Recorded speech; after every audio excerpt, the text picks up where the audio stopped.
Amongst the proofs demonstrating the truth of this revelation is this, that in every age and dispensation, where the invisible essence was revealed in the person of his manifestation, certain souls, obscure and detached from all worldly entanglements, would seek illumination from the sun of prophethood and moon of divine guidance, and would attain unto the divine presence.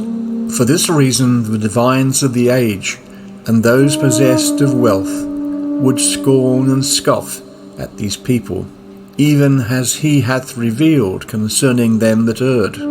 Then said the chiefs of his people who believed not, We see in thee but a man like ourselves, and we see not any who have followed thee, except our meanest ones of hasty judgment. Nor see we any excellence in you above ourselves. Nay, we deem you liars. They cavilled at those holy manifestations, and protested, saying, None hath followed you except the abject amongst us, those who are worthy of no attention. Their aim was to show that no one amongst the learned, the wealthy, and the renowned believed in them. By this and other similar proofs they sought to demonstrate the falsity of him that speaketh naught but the truth. In this most resplendent dispensation, however, this most mighty sovereignty, a number of illumined divines, the men of consummate learning, of doctors of mature wisdom, have attained unto his court, drunk the cup of his divine presence, and been invested with the honour of his most excellent favour. They have renounced, for the sake of the beloved, the world and all that there is therein. All these were guided by the light of the sun of divine revelation, confessed and acknowledged his truth. Such was their faith, that most of them renounced their substance and kindred, and cleaved to the good pleasure of the All-Glorious. They laid down their lives for the well-beloved, and surrendered their all in his path. Their breasts were made targets for the darts of the enemy, and their heads adorned with spears of the infidel. No land remained which did not drink the blood of these embodiments of detachment, and no sword that did not bruise their necks. Their deeds alone testify to the truth of their words.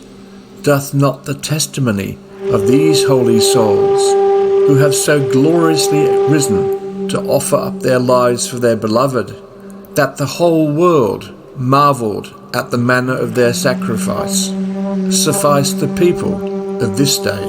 Is it not sufficient witness against the faithfulness of those who for a trifle betrayed their faith, who bartered away immortality for that which perisheth, who gave up the Kothar of the divine presence for salty springs, and whose aim in life is to usurp the property of others, even as thou dost witness how all of them have busied themselves with the vanities of the world, and have strayed far from him who is the Lord, the Most High. Be fair is the testimony of those acceptable and worthy of attention, whose deeds agree with their words, whose outward behaviour conforms with their inner life. The mind is bewildered at their deeds, and the soul marvelleth at their fortitude and bodily endurance. Or is the testimony of these faithless souls, who breathe naught but the breath of selfish desire, and who lie imprisoned in the cage of their idle fancies, acceptable? Like the bats of darkness, they lift not their heads from their couch, except to pursue the transient things of the world, and find no rest by night, except as they labour to advance the aims of their sordid life. Immersed in their selfish schemes, they are oblivious to the divine decree. In the daytime, they strive with all their soul after worldly benefits, and in the night season their sole occupation is to gratify their carnal desires. By what law or standard could men be justified in cleaving to the denials of such petty-minded souls, and in ignoring the faith of them that have renounced for the sake of the good pleasure of God their life, their substance, their fame and renown, their reputation and honour? With what love, what devotion, what exhortation and holy rapture they sacrifice their lives in the path of the All-Glorious. To the truth of this all witness, and yet, how can they belittle this revelation? Hath any age witnessed such momentous happenings? If these companions be not the true strivers after God, who else could be called by this name? Have these companions been seekers after power or glory? Have they yearned for riches? Have they cherished any desire except the good pleasure of God? If these companions with all their marvellous testimonies and wondrous works be false, who then is worthy to claim for himself the truth?